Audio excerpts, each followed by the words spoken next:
Hello, everybody, and welcome to another fantastic episode of Truth Wanted. I am your host, Objectively Dan. This is the live call-in show where we talk about what people believe and why, live Fridays at 7 p.m. Central every single week. You may have noticed that I'm not in my regular space. I am at a friend's apartment because I recently got a new job, and I am looking for a new apartment that's closer to where this new job is. But until then, I have a friend who is letting me use their space. So you might want to get used to this space right here, because that's where I'm going to be doing stuff for a little bit now. But every single week, folks, I have a very special guest. And this week is no different. This is Miles Lewis, aka Smiles Lewis. Smiles, welcome to the show. Well, thank you for having me, Dan. Yes. And folks, this is a Truth Wanted episode right here. This is like, we're getting into some stuff that I've wanted to talk about for a while on this show. You know, I like to advertise this show as more than just the atheist show, right? This isn't just an atheist show. This is a show where we're talking about skepticism on a bunch of stuff, right? Bigfoot, aliens, whether the earth is flat, whatever. And Smiles is a good guest to talk about some of that other stuff. And Smiles is, in fact, the founder and president of an organization called Anomaly Archives. And Smiles, why don't you tell us a little bit about what that organization is? All right. Well, thank you for having me again. So the Anomaly Archives is a 501c3 nonprofit that I founded in 2003. Its official IRS name is Scientific Anomaly Institute.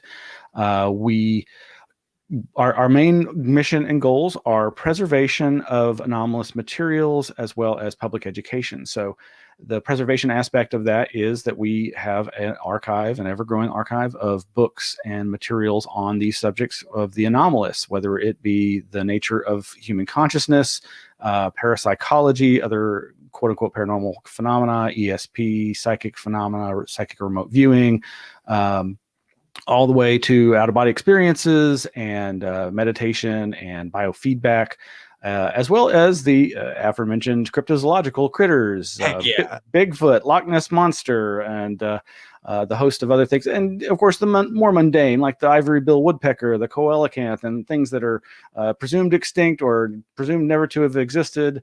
But of course, my big areas of interest are parapsychology and UFOs. I've been fascinated by UFOs and psychic phenomena all my life, but also just more the things that we have contact with every day, dreams. There's, to my mind, nothing more paranormal than the dream state that we all experience on a daily and nightly basis. The other aspect of the organization, public education. So we have free and pay events open to the public when we're able to, that cater to these different subjects. So we have authors and researchers and experiencers who've had strange encounters or are investigating these types of phenomena, or are deep researchers, whether it be historical research or anthropological research or more physical hard science type of research.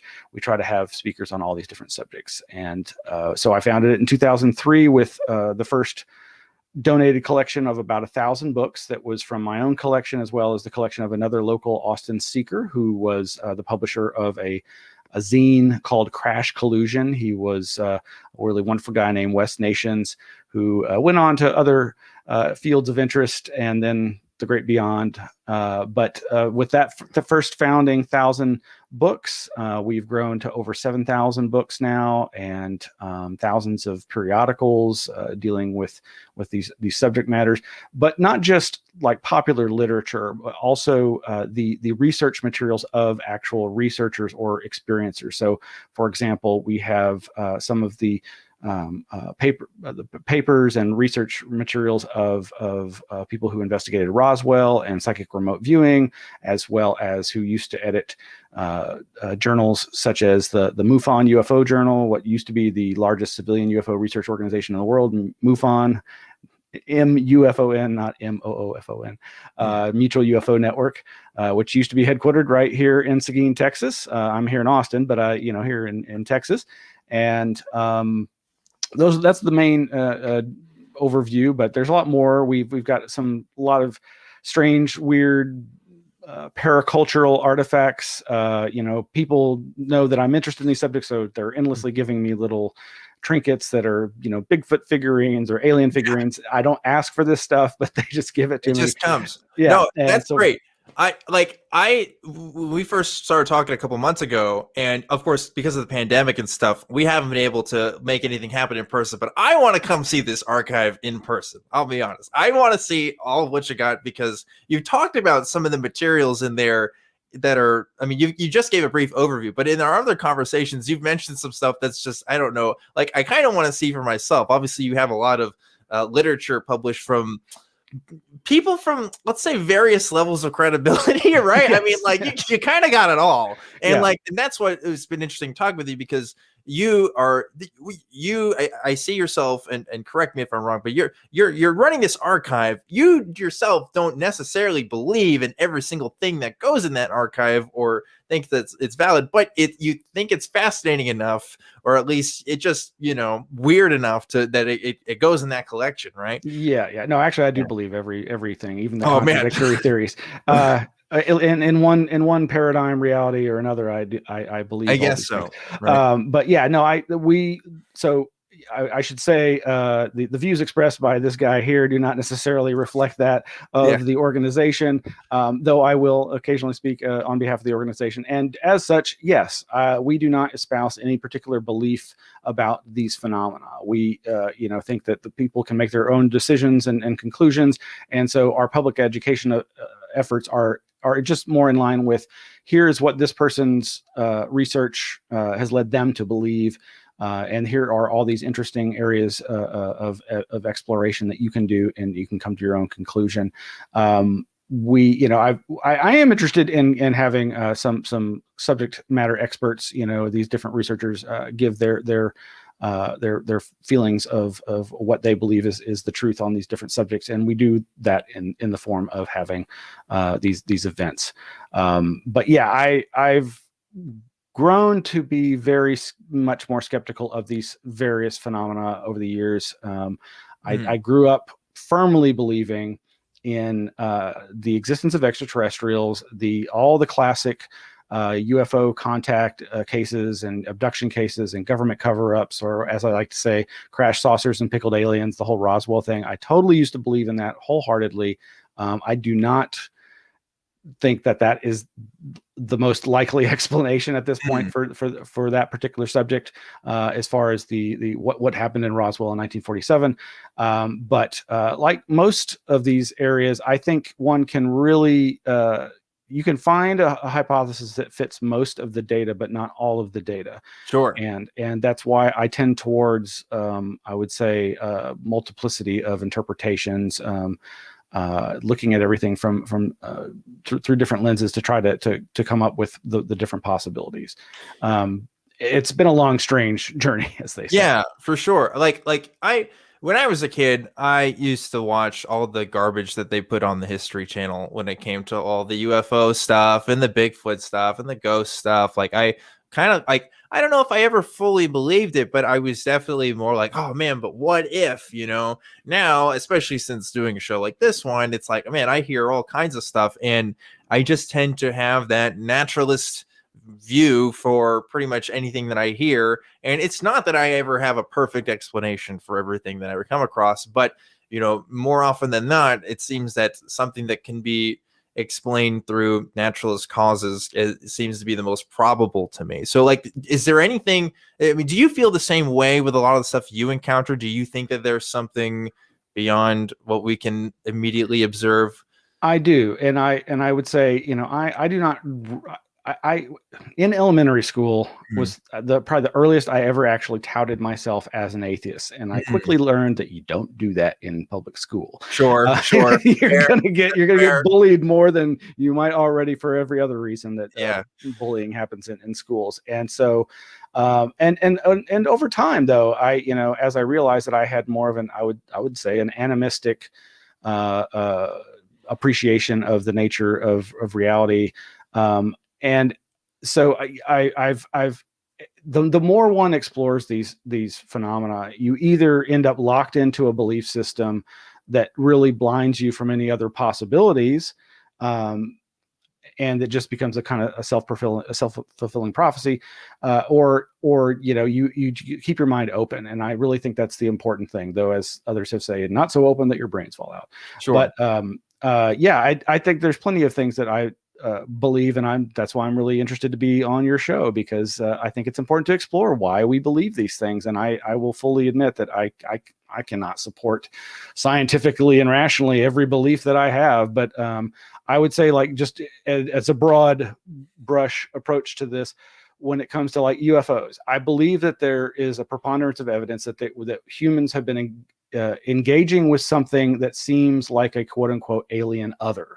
Now, and when I say alien, I just mean that in the broadest sense. I do not mean extraterrestrial. I grew up believing in the idea of extraterrestrials, and I still think it's highly probable, because I dread the idea that we are the only quote unquote intelligent life in the universe. I think that would be a tragic reality of epic proportions.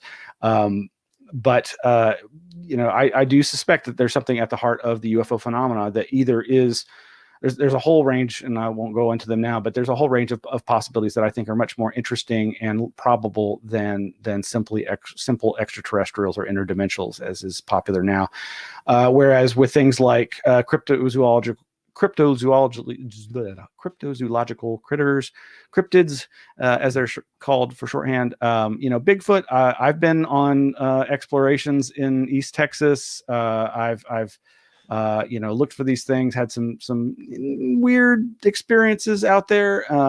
And I've long suspected that if there is what I sort of believe, the possibility of a undiscovered North American primate, that discovery could very well happen here in Texas. People don't tend to think of Texas as being the climate for that kind of critter. They tend to think of the Pacific Northwest. Yeah. But there's actually, I believe, more forest in Texas than in California.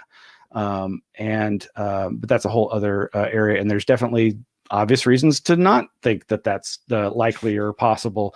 And then when it comes to things like psychic phenomena, I do believe that there's good parapsychological evidence that human senses go beyond what we traditionally believe to be possible.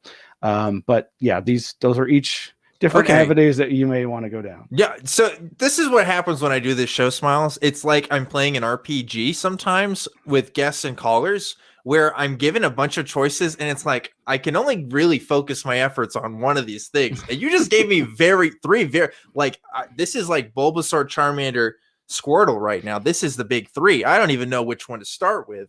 But like, we don't talk enough about like the Bigfoot stuff. I'll be honest. Yeah, I wish we talked about it more. The cryptid stuff. I mean, Bigfoot's just one of like many cryptid stuff I wish people talked more on this show. But like, I did study a little bit of anthropology in college. I've talked about this before. And like, one thing that was drilled into me was like, yeah, we've never had like North American primates, ever, even in both of the Americas. It's always been what they call like New World monkeys and stuff, right? Which are, monkeys are being different from apes. So we never had like apes over here except for us, of course, right? So whenever people talk to me about, the kinds of evidence and stuff that a Bigfoot would be here, or a kind of Bigfoot-like entity, whatever you would call it, I just wonder, like, but like, what about everything that anthropologists have been saying for years now about like what we know about primates? Obviously, now what's interesting is we discover new ancient primates like every other year. Like, it's crazy how many new species of apes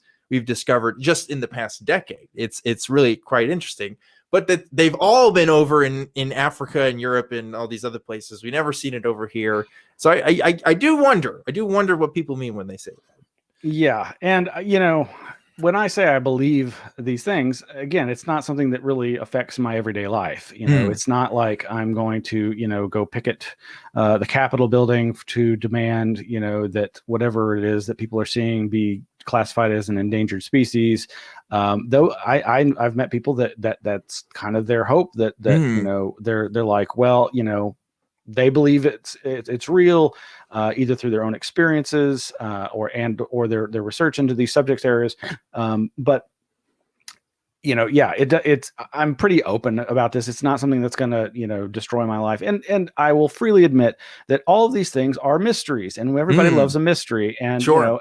it's not that I don't want the mystery to be solved. I do. I think it would be great to finally definitively answer so many of these questions, though a lot of them I think are so difficult that it may not be that simple. But yeah, cryptozoology, particularly the Bigfoot thing, it's weird. The best arguments against it I regularly hear are that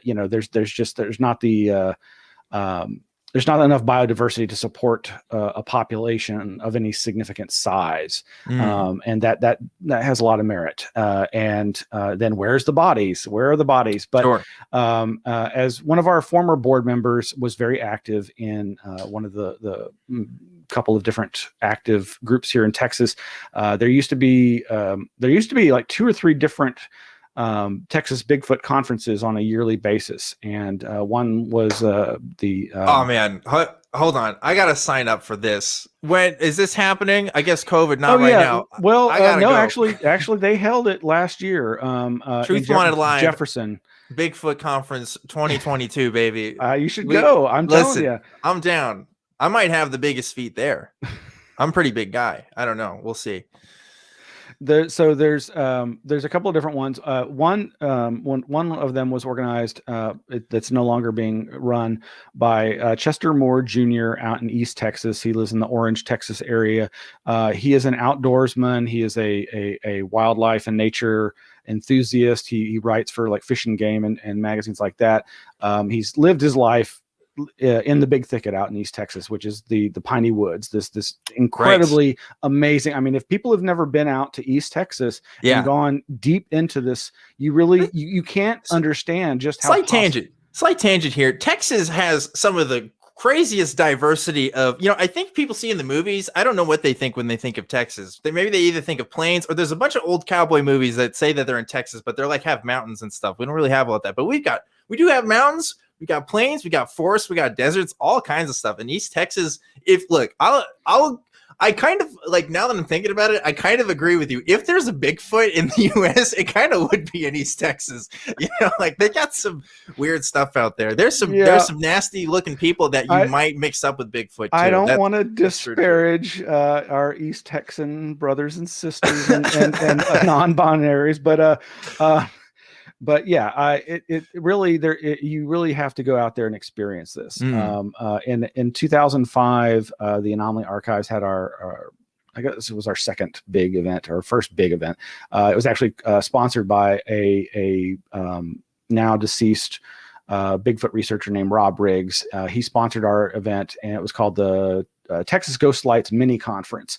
And we had, this is 2005, we had speakers from around the country and around the world. A famous Earth Lights researcher from England named Paul Devereaux came over. It was called, why am I bringing this up in the context of Bigfoot? Because it goes to this diversity of climate that you described, where, we have ghost light phenomena from one side of the border of our state to the other side. We've got the Marfa lights out in this desert region. So you've got this one type of geology and climate, and this recurring light phenomena, which, yes, people misidentify car lights, but the lights predate the vehicular traffic.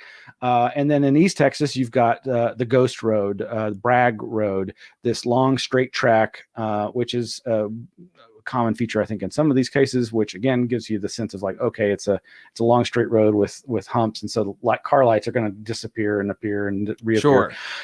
But it's more swampy. So you've got this desert and you've got swamp. In both cases, you've got this seeming long-term recurring luminous phenomena. This fellow Rob Riggs published a really good book I highly recommend called In the Big Thicket. I think that's the title. I'm probably misremembering, but he went into great detail about all these different aspects that informed his perspective, which he was one of the more, he was a paranormal Bigfoot kind of guy. He felt that the evidence indicated that there had to be some other component here besides just an undiscovered primate.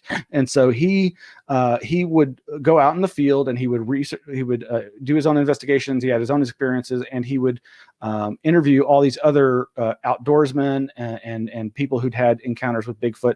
And of course, they almost universally, we called them blood and gutters, just like with the extraterrestrial hypothesis. You've got your nuts and bolts ufologists, and you've got your interdimensional enthusiasts.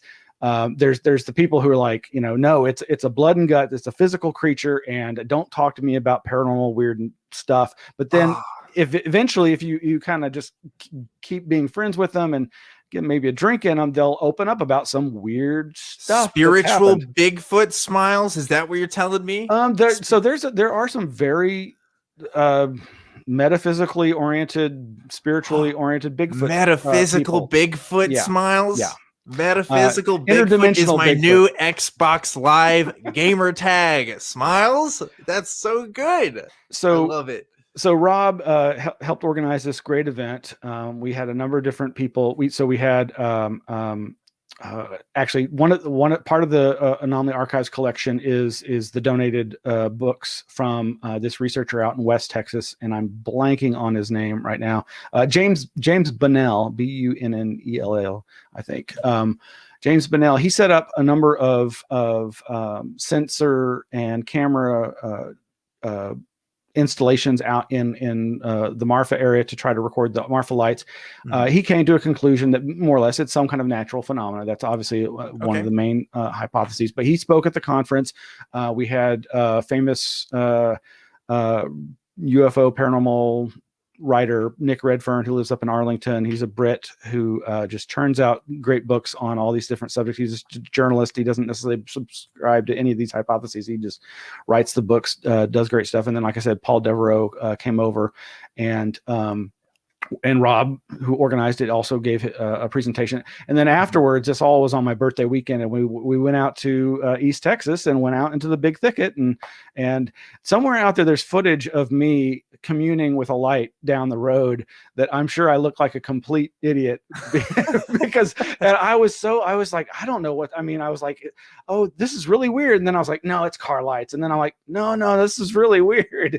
I just kept it in my usual way, going back and forth between like, is this something significant or is this something mundane? And some other people who were out there with us had some very strange experiences, but that was just one of a couple of times that Rob and I went out into the big thicket. And one of those other times was with Chester Moore, who I said organized that other conference. I'd love to do something like that sometime. I want to get out in the woods and just look for a Bigfoot, man. Yeah, sounds like a good weekend. Yeah, no, that's a fun. I mean, hey, what do you need an excuse to get out into nature? Come on. Well, here's what I want to know, because and maybe this will be a last question before we get to calls and stuff. But we can talk more a bit afterwards if we want. But like this idea of like independent research, okay, like.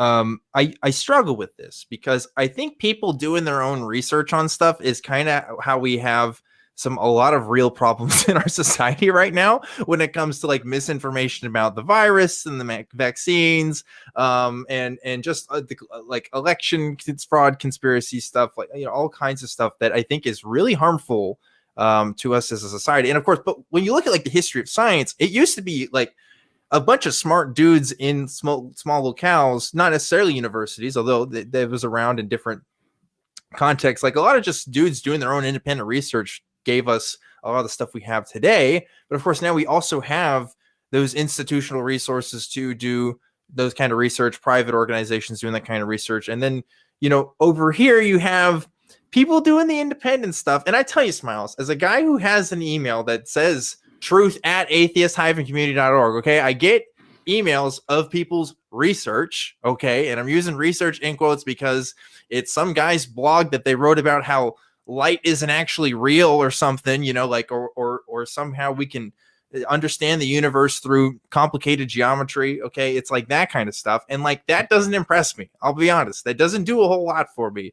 So I wonder, like, what's your take on this? Because and on some level, I'm like, yes, this human spirit is to know things. And sometimes you just want to do it yourself without the red tape. I get it. But at the same time, isn't the peer review process on a university level also like super important to like knowing a lot of especially when it comes to health stuff. I mean, I'd rather it go through the rigorous processes if we're talking about new medicines. I mean, I don't know about zoological research. I'm assuming we'd want to hold to some standards as well. So what do you think? Well, it's an excellent question. And I have friends who are just like, we should abandon all large scale research organizations when it comes to like UFO research and so forth, because they haven't accomplished anything. And others, I think I've seen plenty of examples of people doing what I would consider good research. I mean, there's always the possibility of some flaws in their data collection, or their more likely their interpretation, or their final conclusions. But and I think obviously we have moved into a time where science is on the ropes, kind of. What do you mean by that? I mean, belief in science, or faith in science is on the ropes. Sure. And I mean, it's certainly true that even quote unquote, accredited scientists who, were respectable and respected, sometimes get caught faking data or faking aspects of their research. These are all things that you got to guard against. And I don't have the answers to any of these questions or discussions, but I think it's better. I think we've got more tools at our disposal now as individuals than any other people in before us.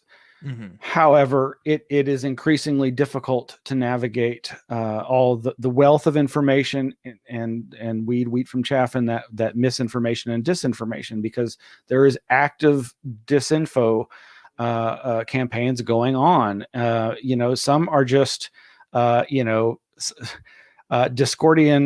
Discordians, if you know what that is, or people who would be just the classic troll, who are just literally just trying to get a reaction or an emotional rise out of people. And then there's obviously literal psychological warfare being waged all the time. And often by people who think they're actually doing the right thing, and not necessarily for some political reason. But so one of the things I was privileged to be a part of was a group called the RSRG, the Roswell Slides Research Group. Back in 2015, there was a media campaign being mounted by people that were not really from the paranormal or UFO communities to create a documentary about some mysterious slides that they discovered that showed a purported alien body. And there's a lot of backstory to this, and you can find out more about it by searching. And the Anomaly archives, I compiled a page where I put together a whole bunch of links about this long saga. But a group of skeptics, most of whom do not hold any of the interest level or beliefs in UFOs that I do, who are actually more traditional hardcore skeptics, got together and invited me in. And so I was kind of like the token believer. And I think one person referred to me as their conscience. And this was an example of a kind of a crowdsourcing research effort. I mean, it was insular in so much as we were in a private Facebook group. But the effort was to try to figure out what the nature of the slides that were being alleged to be aliens were. And from the beginning, it seemed pretty obvious. But without going into all that, I bring that up to use it as an example of, well, here are a bunch of lay people who each have their own areas of expertise. Some might be video editors, some might be, former comic book store operators, and a few of us, have lifetimes of interest and reading about the UFO phenomena. And but none of us was like an expert. I mean, there were some people in there who had like a background in anatomy, so that became useful when trying to look at the photograph, the images that were being leaked out of this alleged alien body. Long story short, it was the mummified remains of a Native American child. It was, and this was being touted and as the breakthrough for the Roswell case. And there was a massive event held in Mexico City on May 5th. where it was like a 50,000 person auditorium, and they had thousands of people there who'd paid to see it, and they were paying. You could pay to see it streamed. So this was a money-making operation by a famous Mexico City journalist, Jaime Maussan, who, in years past had promulgated just about every ridiculous story and video and hoax you can imagine. Not the kind of person who would ever be at the heart of revealing such a possibly momentous discovery. But interesting feedback. Nope, that's probably maybe coming from my mic. I don't know. I'm going to mute it for now. Okay. So anyway, I'm not sure where that. But so this group of people came together and were able to once we got access to a decent enough image, we're able to do in like 2 days what hadn't been accomplished in 3 years by this group that was looking to make money off of this. It wasn't a hoax. But it certainly had some qualities of that. So I think, it's I can't, I'm not going to damn individuals who are doing research that is I mean, yeah. I get the same kind of emails that you describe, like, somebody's got the secret of the universe or some big revelation, and you try to read through it and you're just like, this is just somebody who has seriously too much time on their hands or possibly a mental issue. Yeah, that's what I worry about when we talk about this stuff. Hopefully, guys, you're not picking up on this sound. Sorry, different environment. We're might be running into some technical difficulties. I'm going to adjust the gain and see if that does anything. The crew will be working with me as we're doing this. But yeah, like that's what I worry about too with this stuff too, because like as fun as this stuff can be, at the end of the day, there's always somebody looking for an opportunity to make money off of gullible people, unfortunately. And I mean, we've all seen those videos of UFOs that get so much media attention, and like anybody with a lick of sense usually can look at them and go, yeah, I mean, sometimes they are compelling, but then if you really stop and just step back and think about it, or if somebody just says the right word to you and you suddenly, it's like you reframe your perspective and you're like, oh, that's a blimp. And I didn't see that before. Or, oh, that's, those night parachuters with flares on their ankles, or there's so many things now that both can be very mundane, and that's why it's a UFO. You're not familiar with these things seen in the sky, and suddenly it looks weird, and so whoa, alien. Right. Well, the good thing is, Smiles, we're on Truth Wanted.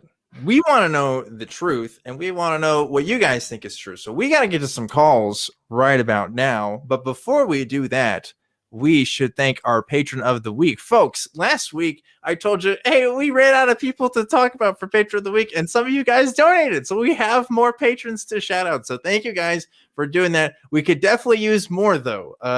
It takes a lot to run this show. For example, I just had to get a new Ethernet cable today because I realized I left my other Ethernet cable at my other apartment. And so I had to get another one. And so that stuff costs money. And that stuff is paid for by patrons like you for paying for my mistakes in making this show happen. So thank you guys for helping donate the show. Remember, all the proceeds goes towards making this show happen. I personally don't receive any of it. And most of the people who work on the show are also volunteers as well. So this week's patron of the week, want to give a shout out to Anthony Guthrie.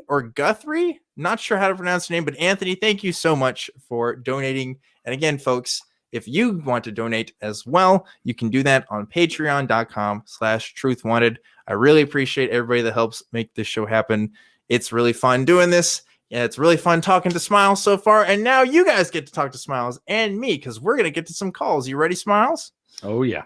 Cool. So first, we're going to talk to Phil. Phil was trying to call in last week and could not. But Phil, I am glad that we waited till this week, because I think Smiles is a better guess for your particular subject. Phil, you're live on Truth Wanted. What's going on? Hey guys, hey Dan, Smiles. I love the show. You have brought up so many interesting things. And Smiles, you are the Forrest J. Ackerman of weird. Thank you. You saved that collection. You know who Forrest J. Ackerman is, right? Oh yes, thank you. I don't know who that is. I do feel a little left out. I'm not going to lie. Is this because I'm a millennial? I'm sorry. He collected all kinds of sci-fi stuff from Hollywood. Okay. So, all right. Anyway, you're doing a great show. You brought up so many. I want to talk about aliens and their possible or not possible existence. Okay, go for it. It bothers me just a tiny bit when skeptics and critical thinkers say there must be other alien life out there, because we only have one data point for abiogenesis. Now, in 50 years, kids may be building amoebas at home. But I think must, never, can't, always are not good science words. Okay. Yeah, I mean, are you with me? Yeah, I'm with you. When people say there must be other alien life out there. Well, I've tried to do a little research in this. Apparently, main sequence stars only came into existence 1 to 2 to 3 billion years after the Big Bang. And let's assume that there was one original intelligent race, and they would have gotten their squid calculators or their praying mantis calculators out and looked at that number of stars and said, with all those stars out there, there must be other intelligent life. And they would have been totally wrong. Right? Yeah, I mean, there's different hypotheses as to why. There's a name for this phenomenon, Smiles, and the name escapes me. You must know the name of this. You of all people must know what I'm talking about. But I think it's not the Drake equation, but it is this idea that it's almost improbable. The Fermi paradox. Fermi paradox. That's what I'm looking for. Yes, the Fermi paradox. This idea that it's like so statistically unlikely that we are the only we're the only intelligent life out there, that they're just, it's just a statistical improbability. There has to be other life. And I am not smart enough to even verify the ins and outs of something like that. I just, I just know of it as a thing. So I too feel when people are very sure about life outside, but also sure about not being intelligent life out there, I'm skeptical either way. I really don't know. I don't have enough to say. It seems to me more likely than not that there is other intelligent life out there. I think that I've said that before. I think that's kind of my take right now. But as far as human beings encountering intelligent life, and even if it's possible, I don't even think that's true at this point. Until we have a really new understanding of how physics works, it doesn't seem like we could even get to somewhere else where we could even make that kind of contact. But I don't know Smiles' take on this. Smiles, I think, well, maybe I know your take on this. I don't know. It's the phrase, if there's nobody else out there, it's an incredible waste of space. I certainly, obviously, I don't know whether there is any extraterrestrial life. We also don't know. We don't know how long intelligent civilizations may survive, because we're in plenty of trouble right now. The lifespan of an intelligent civilization may only be a couple thousand years. Yeah, it could be until they nuke themselves, right? Yeah, that's something that people talk about too. So who knows? Create a virus or blow themselves up. So we have so few data points to go off of. It's really hard to say there must be. There probably is, but there doesn't have to be. Yeah, I agree with you there. But I think Smiles didn't get to finish his take as well. So I want Smiles to finish, because what do you think? I hope there are. I mean, I don't get into doing equations on the probability of extraterrestrial life. As I said earlier, I grew up firmly believing that the UFO phenomena that I was seeing reported was evidence of that. And growing up, on large doses of science fiction, it's an idea that's been instilled in me. And I certainly want it to be true, and I certainly think there's some value in speculating and trying to calculate that sort of thing. But yeah, it to me, the argument that's frustrated me the most is this, it would take too long to get here. And I just think that that's just not being imaginative enough. And we're still stuck in thinking about again, like trying to imagine other life. We have only ourselves to look at, but other intelligent type of creatures have evolved here and continue to live here, and we're learning every day new ways that they communicate and transmit information and educate their next generation. And so with us as an example, yes, they're gonna, some other species is gonna blow itself up. Well, maybe not. Maybe the other species out there wouldn't be as warlike and fractious as us. But no, I agree. We don't know. Yeah. We don't know. And I'm skeptical of anybody that says one way or the other on this. Like I said, for sure. Exactly. That's kind of my point. Is it kind of grinds my gears when people insist that there must be other life out there. And Smiles, I'm like you. I'm an old guy. I'm older than you, and I grew up on Star Trek and Outer Limits and Invaders and all those great sci-fi movies from the 50s. And I want there to be other intelligent life out there, but I try not to let that desire cloud my judgment. Yeah. I want there to be more intelligent life on Earth first before we get anywhere else. That's just me. Phil, thanks for calling in with you, Phil. Your call. Appreciate it. And hope you have a good one. Thanks for taking my. Yeah, for sure.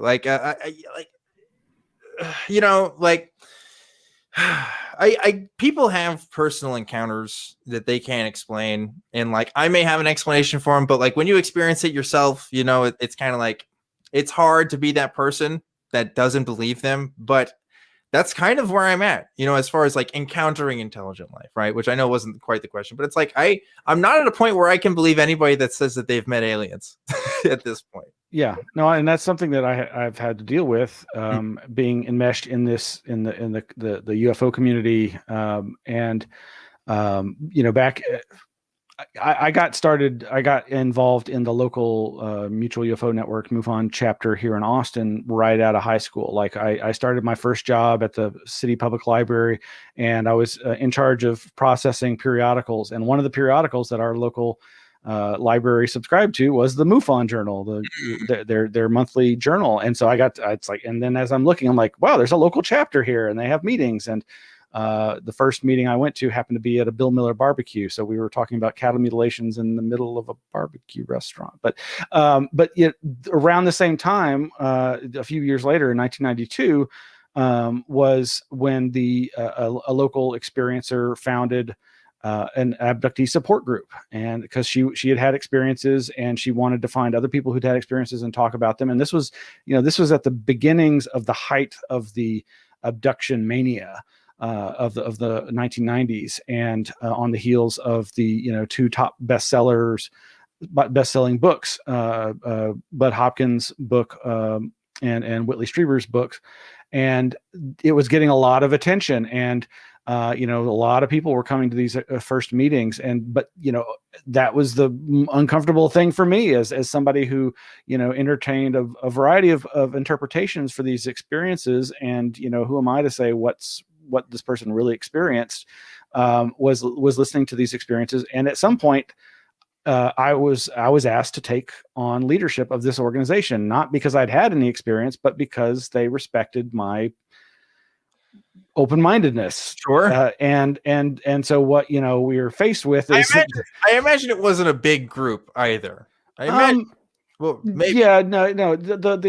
At its height, I would say we were meeting twice a month at local public libraries. It was open to the public, and there was I'd say 15 to 20 people per meeting. But then it slowly wound down to a core group of 5 or 10 people. And similarly with the MUFON meeting. So there was the MUFON monthly meetings, and then there were the abductee monthly meetings. And at some point the names changed due to not political correctness, but just terminology discussions that were being had at the time. So we changed from abductee support group to UFO experiencer support group. And then we became like a support and study group. And went through several permutations, but it lasted for about 6 years, and then the founder came back and took back the reins, and then she dissolved the organization, or the group. But the point I was going to get to is just that, yeah, it's very challenging to hear people telling you these very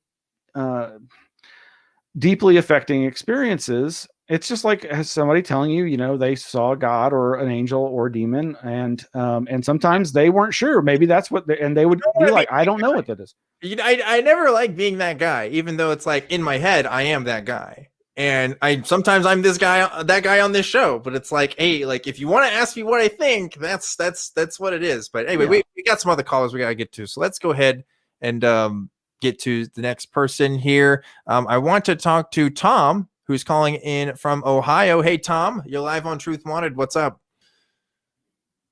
Hey, how are you guys? Doing good. Talking about aliens, man. What's out there, Yeah. So I guess my question is going to lead directly from what Phil was talking about. And even if we assume that extraterrestrial life exists, how would we even make contact given current technological limits? And if we were to eventually make contact, what technological advancements within reason would we need? Because if you do the basic back of the envelope math, Proxima Centauri is 4.2 light years away. And if you have a normal spacecraft going at 7 kilometers per second, you're looking at 180,000 years, which is just about the entire length of humans being outside of Africa. Yeah. And even if you did that, the spacecraft would be dead by then. So it's essentially a message in a bottle at that point. Sure. And this is something I wonder, and I need to ask you this, Smiles, because like this is a big deal for me. Like if there were aliens, if there was alien life that came to Earth and contacted us, they would have to have done something that goes beyond all of our current understanding of physics, right? Like, with the people you talk to about this stuff, they must know that, right? Like, what does that look like? Yeah. So what I was saying earlier is when I encounter people who claim to have these experiences, I try to just give them a lot of different examples of what other things that it could be. Sure. And not necessarily to dismiss it, but like just to open their minds to other possibilities and interpretations. And usually they go through that panoply of options themselves. But as with most people, they want to settle on one interpretation.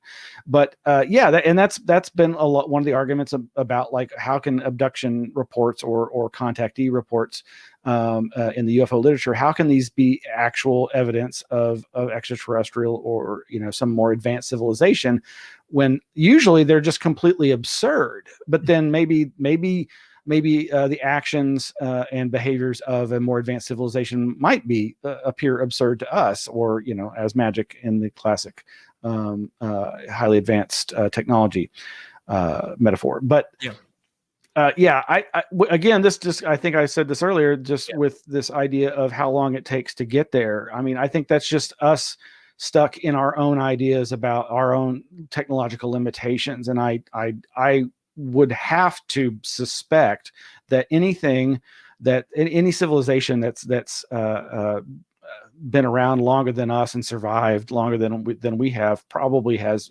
significantly much more advanced technology that might be able to get here. And at the risk of, I'll do it, invoking one unknown to try to answer another unknown is psychic phenomena.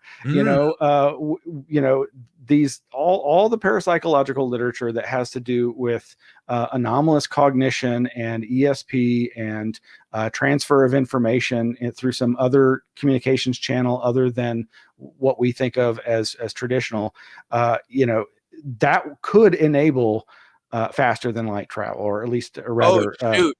Okay, I now I see what you're talking about here. I wasn't sure where you were going with the ESP angle. You're saying ESP could be the missing link we need. It's not an explanation, but but that's part of the descriptions is telepathic communication between these perceived other alien entities. But I mean, the distances are huge, and yeah, how do we come to grips with that? If Yeah. I can't, the God of the I Gaps can, fallacy, right? Which is the idea of answering one unknown with another unknown. Like I can't meet you there, but I like if next thing we got to talk about, Smiles, when we get to it, is this ESP stuff, because we haven't explored a whole lot of that on this show either. But anyway, Tom, you had something else you wanted to say. Yeah, so like if I can throw another wrench into this pile, and that is even if a species or we eventually in the future had the ability to, why would we want to? It's like, and I look at this, it's not a perfect scenario, but the early explorers in Europe, they didn't come to the Americas because they were interested in knowing what was outside. They did it because Constantinople had fallen, their trade routes to Africa and into Asia had fallen. The living conditions inside Europe was getting a bit crowded, so they had to come to the Americas out of necessity. And so the question is, what necessity would we see in our own civilization to want to travel outside of our immediate sphere, and what would possibly cause a distant civilization to want to come God knows how many light years across the universe to come in contact with us, when we could be just to them ants on an anthill in Africa. Climate change, baby. If climate change is real and like the Earth is really screwed, that's one scenario, right? Or maybe there's some sort of resource that we really need somewhere else. I mean, I don't know. I think science fiction writers have been coming up with all kinds of explanations as to why. And in the UFO literature, there are a lot of suggestions for why, and the most common being that they need something from our genetic material to keep their species going. Yeah. But yeah, again, so many of these ideas are just us with our backwards ideas trying to grapple with, would we even recognize an alien species or an alien intelligence? How can we bridge that gap? These are important questions, and again, so much of the narrative in these contact experiences centers around they're a dying race, and they need something from us, usually again some kind of genetic material, which makes little or no sense. Why would they have to be doing it over and over and over? If they're so advanced, couldn't they just get one sample? But there's all these contradictions in the literature itself. But yeah, it's like this idea of, well, it seems like they would be advanced enough to solve the problem that they're like trying to do like the worst possible solution for, right? Which is like total annihilation of another intelligent life. Like it seems, yeah, I see what you mean by contradiction. And as Tom was saying, I mean, well, he didn't really say this, but it made me think of like, this idea of we should be really careful. I mean, and hopefully some other significantly advanced culture would be careful with us because of the obvious, analogy of the Europeans coming and what happened to the native peoples and cultures where we live now. Right. I mean, if they were thoughtful and concerned about us, but who knows that they would be. But if they're just random aside, Tom's comment about the ants and makes me think of Jimi Hendrix's comment about like, what people shouldn't be afraid of aliens. It's not like they're going to go, a mile out of their way to go stamp on an anthill, So yeah, that's true too. Well, Tom, yeah, thanks. That is. Well, we got to get to another call here. I'm sorry, bud. That has a duel. Yep. It's all good. I appreciate you calling in. Thank you, Tom. But you don't want to make one explanation for a thing that we already don't know it, and then like have another explanation for why that explanation makes sense that also involves unknowns, right? Like that's where it's hard for me to kind of meet people on some of the alien stuff. I get it. Like it's like, if this is true, then it has to involve something beyond our current understanding. I'm fully with you on that premise, but like at that point, it's hard for me to reach any solid conclusions on, anything, because then what are we even talking about, right? I don't know. But I have another colleague here, Smiles, that I'm really interested in talking with you about, because we've briefly talked about this before, but they're kind of talking about this in the chat right now, and Sven is going to tell us what's going on. So Sven, you're calling in from Washington. What's going on, Sven? Good evening. Good evening. Yeah, so I guess we can hop right into it. I do see often there's a common response to ancient alien theory being that it is racist and rooted in racist theories of how ancient cultures of color built these amazing monuments. And I'm just wondering if maybe get your opinion if that's like a red herring or a straw man, when to me it's kind of more taking a different approach to these people's mythology. Because at one point, wouldn't it just be semantics to be calling these entities gods or aliens, what we would now view them as extraterrestrials? They would call gods because they were superior evolved, beings of some sort. Yeah, this is complicated, and I know a little bit about this, but Smiles, I bet you know just as much, if not more, about this, right? Well, so I would be the first to suggest that I think that there are definitely some anomalous elements to some of these ancient structures, and we struggle to figure out ways that they could be done. But there's been some very creative and interesting explanations for how some of these structures could be made. And I do also agree that there is a racist trope element to these kinds of theorizing, that surely these backwards or less advanced people could have accomplished these amazing feats. And I think that that's a very dangerous idea. And some of my favorite researchers in the UFO field, like Jacques Vallée, have long warned of these racist tropes, not just in like the ancient astronaut kind of theorizing, but in the UFO culture itself, in the contactee culture that predates the abduction phenomenon and so forth, and still up to this day, and largely when it merged all in the 80s and 90s with the right-wing militia culture. But I do think it's important to consider, and I think this may be part of Sven's point, perhaps, that I've always said, just because some culture thought that there were these super beings who were pushing the stars across the sky, we find that to be inaccurate. The stars are there. They were grappling with a phenomena that they might not have had the same data that we had to come to a conclusion about. And I think it's hard to, and it's dangerous to try and ascribe all these beliefs of our own onto and these interpretations onto these cultures and their architecture and whatnot.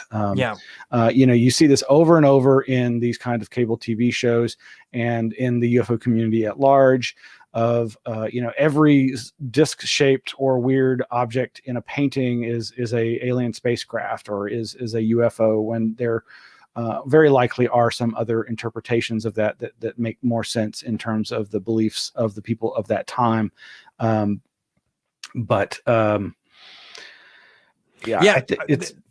is some specific history to this that I'm aware of, and maybe you can kind of verify my knowledge on this, but a lot of this stems from the author of the book, Chariots of the Gods, Eric von Däniken. Yeah. Eric von Däniken, right? And so this is a guy who has been discredited many times by many academic people, right? Still making the rounds, doing the tours, still doing stuff. But he is like kind of I think he was the first person to say like that the ancient alien ideas that we talk about today. He's kind of the origin point for a lot of this, it actually right? goes back to a contactee. I believe it's predated before him by a contactee named George Hunt Williamson. There were a lot of Georges in the contactee community, and George Hunt Williams. We actually have quite a collection of George Hunt Williamson's material as part of a sub collection of one of our largest collections in the archive. Actual books from his personal collection, and it was some of the earliest stuff that gets into interpreting ancient cultures as having contact with extraterrestrials or some kind of other spacefaring beings. Yeah. But most people pin it on von Daniken, but Right. I believe it actually goes back to George Hunt Williamson. So von Daniken, from what I understand from the history of this, is he talks like basically went way out of his depth of field of talking about a lot of different ancient cultures and making these presumptions about aliens. I've tried to do this kind of amateur translations that weren't good. And I believe he was also accused of plagiarism as well. But I think one of his particular claims was also that basically ancient alien peoples chose a specific race in the New World to kind of be the leaders. Like he was a believer in like Atlantis being like a thing, and that the Atlanteans, I guess, chose the white people to like be the quote unquote saviors of the New World. I think this is a story. Again, I'm not an expert on this topic, but it's something I've read about before. And like it's where these kinds of accusations of some of this stuff comes from, because I think it goes beyond a bit more than just obviously like erasing the cultures of indigenous people and their accomplishments. One, it does that, but when we talk about this, but beyond that, some of the specific people who were writing about this stuff were also very problematic and probably still are today. I don't know. I'm not involved in that scene as much, but that's my take, Smiles. Tell me if I'm accurate or your thoughts on that. Yeah, I think that's fairly accurate. Like I say, I think that there were people who seeded this into the New Age UFO contactee culture, GHW, as I mentioned, and von Daniken. George Hunt Williamson was more of a niche author for a long time. He's had quite a big influence, though, and this is one of the areas that some have shown that his ideas predate von Daniken's publishing. Von Daniken, though, I think was the first who got a real big mainstream, wide distributed publishing deal, and that it was that the prolificness of the publisher getting that word out there that made his stuff so widely accepted, at least in the early New Age movement. But then I forget when he first started, but Zecharia Sitchin is this other writer who's done tremendous work in this area, tremendous damage in this area that many other scholars who are much more scholarly have pointed out is highly inaccurate and wildly misinterpreting these texts and so forth. But yeah, again, there's a real danger of the racist tropes and so much of this material. Just this whole idea of, okay, there's multiple alien species and they each of them may have had their own hand in different ethnicities or races here on the earth.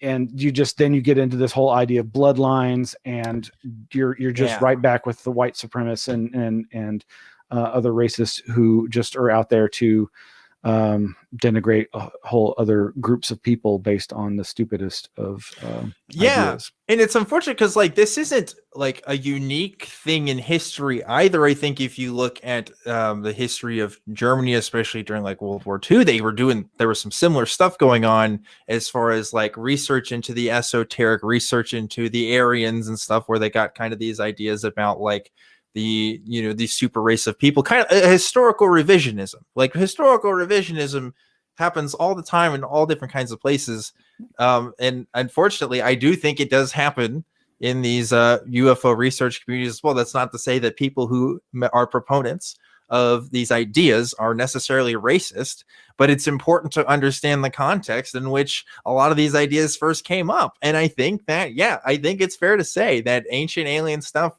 it's mixed in there, at least from what I can see. Now, again, like that's not taking account into the individual proponents of these people, but it's hard to erase that as part of the history, and it does make you wonder, and what are we looking at here, right? And just to counter that, I would just say, I think ancient astronaut theory, so to speak, is there's so many different needs. When you talk about the UFO community, I mean, there's whole segments of belief.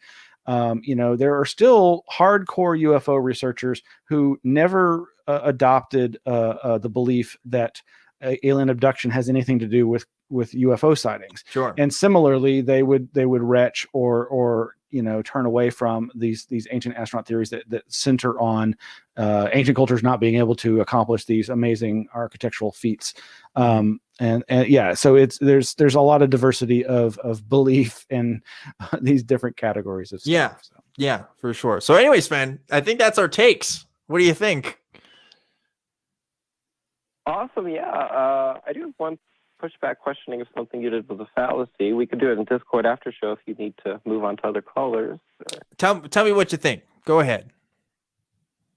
But wouldn't that fall under, because I do appreciate that the history and background is there, but my whole, I guess the first question was if that's kind of a red herring or straw man, because I think that falls into the genetic fallacy where people more focus on the originator of the claim than the actual claim, when I think the claim has evolved, kind of like. Yeah, I think you're right. If I was to make the claim, fallacy, right? Yeah, I think you're right. If I was to make the claim that all ancient aliens stuff is racist, or it's all bad because of these people, then yes, I think that would be a genetic fallacy. I personally do not make that claim. I do say that the origins of some of these ideas, or the originators rather of some of these ideas, were problematic people who did have agendas and who did include some of those agendas in their writings. And it's important to look at the context by which this information it comes from. It's kind of like people who are really in the anti-Semitic community, or who are looking at the global bankers and stuff. They'll talk about the Protocols of the Elders of Zion, which is this totally fake document, which has nothing to do with it. And then, some people might issue away from that and say, no, we're just asking facts. Now that's problematic in itself, because you're still trying to pin stuff on Jewish people. But we're not talking about that. I do believe there are people with genuine interests in these UFO communities who are trying to find answers. And maybe they have problems accepting mainstream academic sources. And with that, I would contend with that. But just to propose the idea, right, that these could be alien in origins, I don't think that's racist. But the people who did believe in this stuff before, a lot of them were. I don't know what that's like today. I'm not plugged into that community. I'd have to ask Smiles. But yeah, I would agree, if I made that claim, that would be a genetic fallacy. I personally don't make that claim. So, but it's tricky. No, I think we're pretty much in alignment. I agree. Yeah. I appreciate what Smiles said about the diversity and the belief in cultures. So yeah, I think we're pretty much in agreement. All right. Well, cool. Thanks for calling, Sven. Appreciate you doing that. And always. Yeah, and hope to hear from you again. But it's when I bring this up with people, I think it's really surprising. I don't think people expect it. I think some people take it as, oh, is this just another one of those race critical theorists, SJWs, bringing up their academic nonsense. It's no, there's a clear history here. We could look at this. These people, I would not vibe with these people if I was in the same room with them, because they definitely had some other beliefs going on. But I also think that these people inspired some other kinds of thinkers and researchers into figuring out stuff like what you're doing with Anomaly Archives. And Smiles, I don't know you a whole well. I don't think you're racist unless you show me otherwise. So, we'll get there when we get there. I'm filled with all the biases that most average people have. But, yeah. No. Do I discriminate by race? No. At least I do my best not to. Yeah. You obviously know the history of this stuff. So I'm curious how you wrestle with that today. When you talk with people, does that come up? Is that a thing that, permeates the conversation? Well, race and in the UFO scene has been a long unacknowledged not red herring, but elephant in the room. And during our recent fundraising streamathon, where we had several Saturdays of 8 or 9 hours of lectures on a variety of topics, one of the presenters who did her dissertation 20 years ago on African Americans in the UFO and abduction scene, gave a presentation where she touched on a lot of this. And it's obviously a little too much to go into when we're trying to take callers, but just suffice to say that there's finally, after literally 20 years time from when she was writing that dissertation, and when I, in several online forums, was asking, well, where are all the black abductees? Oh man, I didn't even think about that. Wow, yeah, that's interesting. Why isn't there? Well, they're there, but these are very interesting areas to explore, and folks might be interested in checking out our recording of her lecture. And there is a black experiencer who she's just put out a documentary called, I think, Yes, Blacks See UFOs or something like that. It's a really, there's a lot of reasons why there may not be as many people of color reporting to, a preponderance of white researchers. But this gets into the area of, who is someone most likely to report their experience to. They're more likely to report it to somebody who they think is going to believe them, or fit, so there's all kinds of dynamics at play. Oh my gosh, Smiles, that makes so much sense. Like, I can't believe I'm just now thinking about this, but yes, like, of course, systemic racism would also affect people self-reporting on their experiences. Like, yes, like, wow, man, that's so interesting. I definitely want to look at that now, because hey, look, the UFO communities are getting woke, folks. Where's everybody else? Come on. That's crazy. That's wow. You just kind of blew my mind there a little bit, Smiles. I'm impressed. But anyway, we don't have any other callers on the line right now. So folks, if you want to call in, please do. We still got about 20 minutes left on the show. We got Smiles Lewis, president and founder of Anomaly Archives. Until we get some other callers, Smiles, I'm going to go take a tangent from our conversation here. Let's talk about psychic stuff, dude. Let's talk about ESPs, okay? Here's my experience with the ESP stuff. I have no experience. With any psychic phenomenon ever in my entire life. Every single thing I've ever encountered has been stories in books, stuff on TV, or callers in this show. I've never even had an anecdote to tell you. So, but you're more open to that. So I am definitely very much more open to that. It comes from having a wide variety of early age experiences with stuff it's none of it's like life changing in the sense of, a premonition about a plane crash that then I wake up in the next day, but there's so much evidence about that kind of stuff. And also just, I think, pretty good parapsychological research in different areas dealing with, again, anomalous cognition, this ability for people to share information through the other senses, or outside the realm of the normal senses. It's obviously a very contentious area. In the weekly show that we do for the Anomaly Archives on Wednesday nights, we were just talking about a variety of experiments that have been done over the years. Obviously, there's like. Can you give an example? Like, what does an experiment look like? Well, the remote viewing experiments are the ones that I'd probably be the best able to describe. And this, this was the research that was pioneered out at Stanford Research Institute in the 1970s.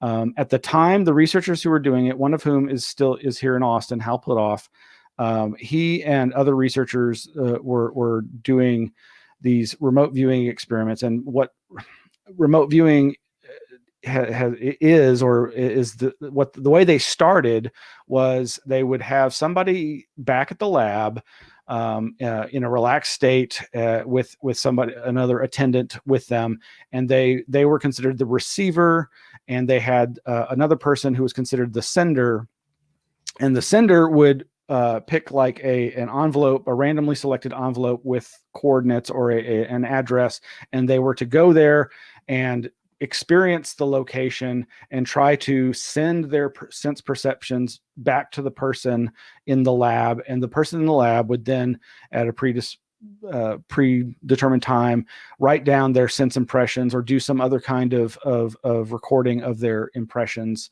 of what they thought was being sent to them. What they eventually found was that they could do this without the sender. And it became literally like, okay, we're going to select this random a random target, and the target is going to be some coordinates. And at first the coordinates were latitude and longitude, but of course, obviously some people are smart enough to memorize that kind of stuff, and that would be a way of quote unquote cheating.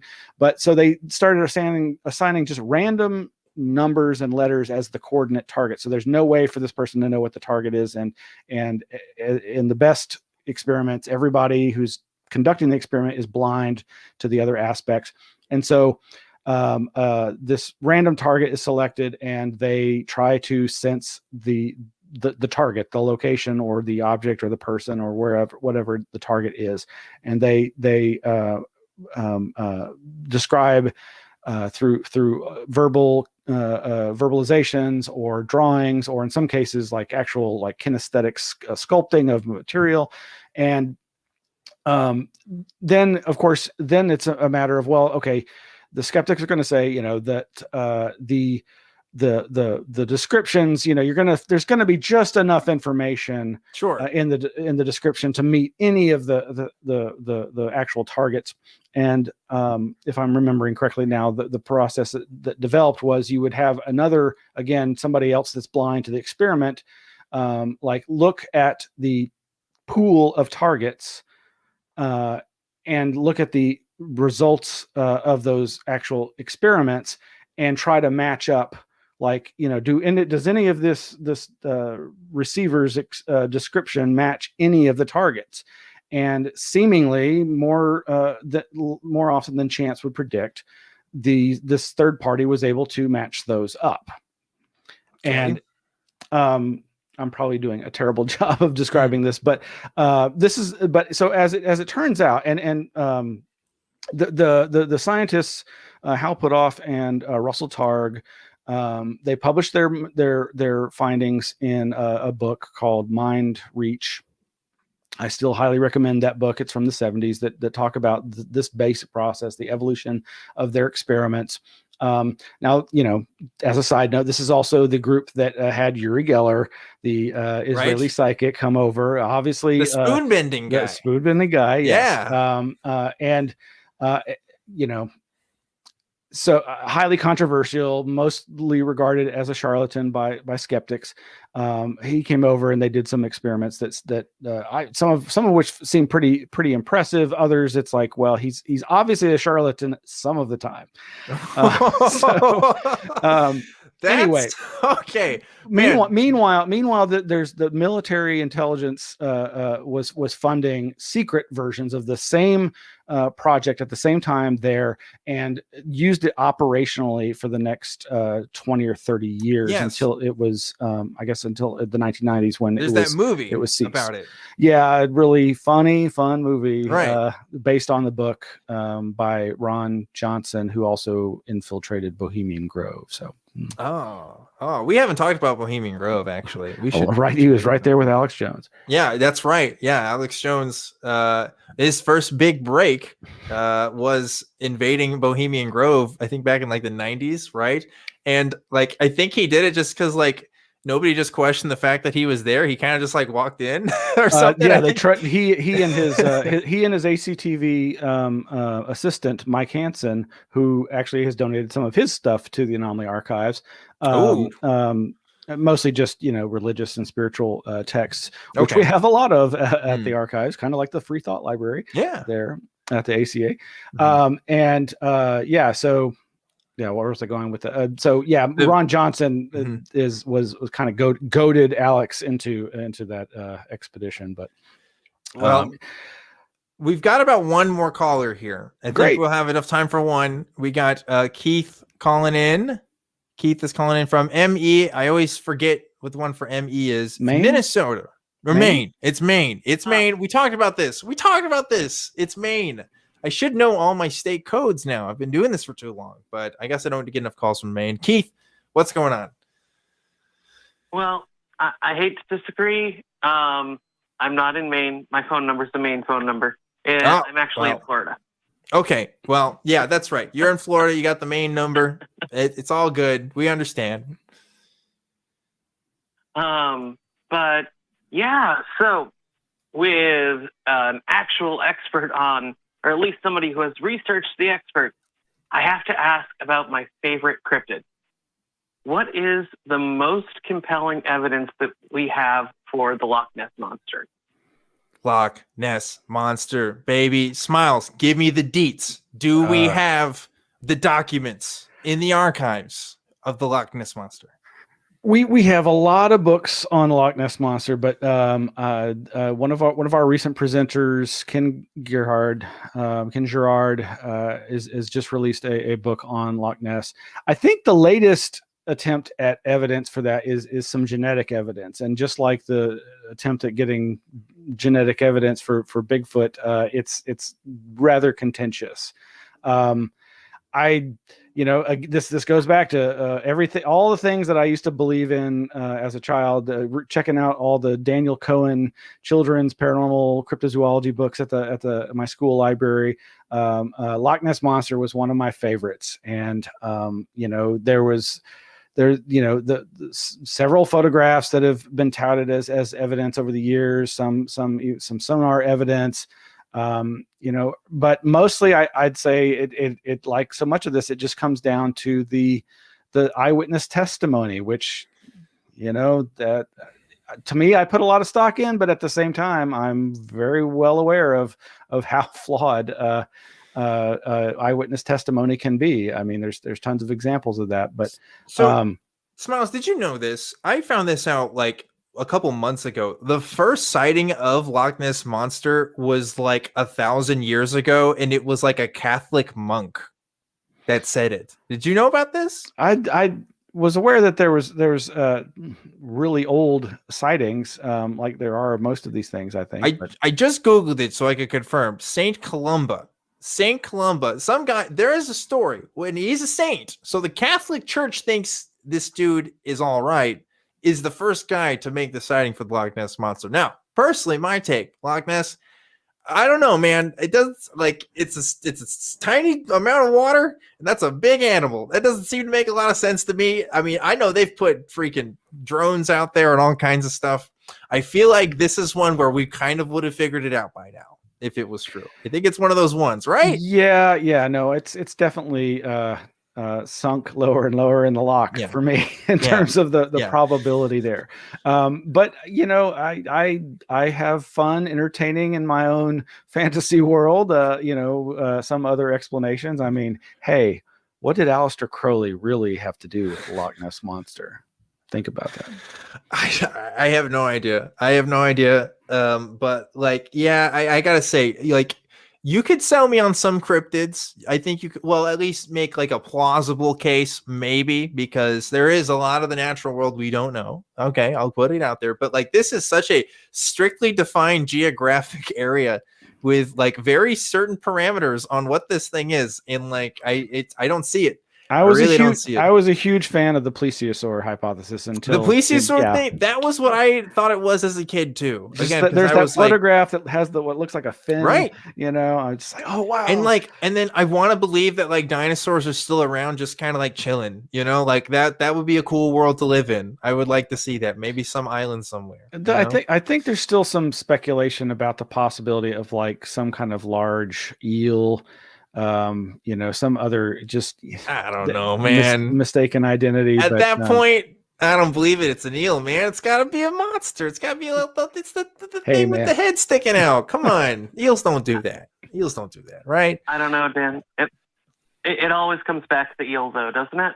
It always comes back to eels on this program. Yes, there's something about eels. It's full of eels. There's something about eels in Truth Wanted where there's a connection there. I don't know what it is. Maybe it's spiritual in nature. We'll find out one day. But today is not that day. Keith, thanks so much for calling in. Appreciate you doing that. And we're getting towards the tail end of the show here on Truth Wanted. But don't go away. Keith, Smiles and I are going to be on Discord for just a little bit right after the show. So please stick around for that. The link for that is going to be in the description and also in the chat if you're watching live. I want to give a special thanks to Smiles for being on the show. Thanks again for doing that for us. Where can people find you at if they want to know more about you? My personal website is smileslewis.com, and the Anomaly Archives is at anomalyarchives.org. All right. That's ANOMALY archives.org. Sweet. Thanks for doing that. And thanks for just being on again. So tiny.cc/ACA Discord is one way to do it. Folks, come join us on there. We're going to answer more of your questions after the show where it won't be live. So if you don't feel like asking them here, you can do it there.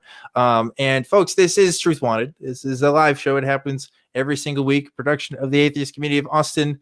We're usually live at 7 p.m. Central, but you might be listening to this show on iTunes, Spotify, or watching it on YouTube, wherever else you get your shows and podcasts. If you are, please leave a like, leave a good review. I really appreciate it. It helps get our numbers out there. And there's a couple other ways you can support the show as well. As I already mentioned before, the Patreon is a really good way to do it. Patreon.com/truthwanted. It helps shows all the folks at the ACA that, hey, Truth Wanted is a show worth investing in and having cool conversations. I love doing this thing every week, guys. But of course, everything that we do here, we need a little bit of money so we can get nice equipment and like not have tech issues and stuff like that. So please consider doing that if you haven't already. But there's other ways to support us too. One way is through our store.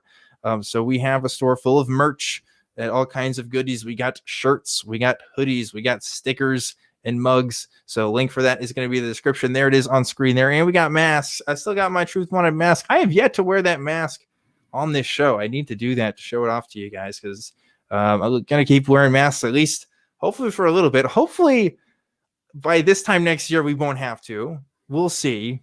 I don't know at this point. But anyway, another way to support the show is through YouTube memberships. And it's really easy. You might see that on the chat there. If you're watching live, you can hit join to be a member. You get cool little emoticons and stuff. It's just another way to help support us. So check that out if you are interested. If you want to email the show, it's truth@atheist-community.org. And you can follow the show on Twitter. Truth Wanted Live is the tag for that. And I am also on Twitter @ObjectivelyDan, where I post all kinds of crazy things. My most controversial tweet, I was joking with Smiles this week, apparently. One of my most controversial tweets being, I said, angels and demons aren't real. And I get it because, burden of proof and stuff, right? Yeah, I get that. But like, oh my goodness, so many people coming to fight me on this. Like, we're ready to defend some angels and demons being real. So I don't know. Go follow me on Twitter for more of that kind of stuff if you're interested in having those kinds of discussions. And I also would be remiss if I did not thank the wonderful, fantastic, amazing, superior, awesome crew that helps make this show happen every single week. Oh my goodness, guys, if you're watching live, we got lightsabers going on and like quadratic equations, I think, from what I can see here. We're doing some research, guys.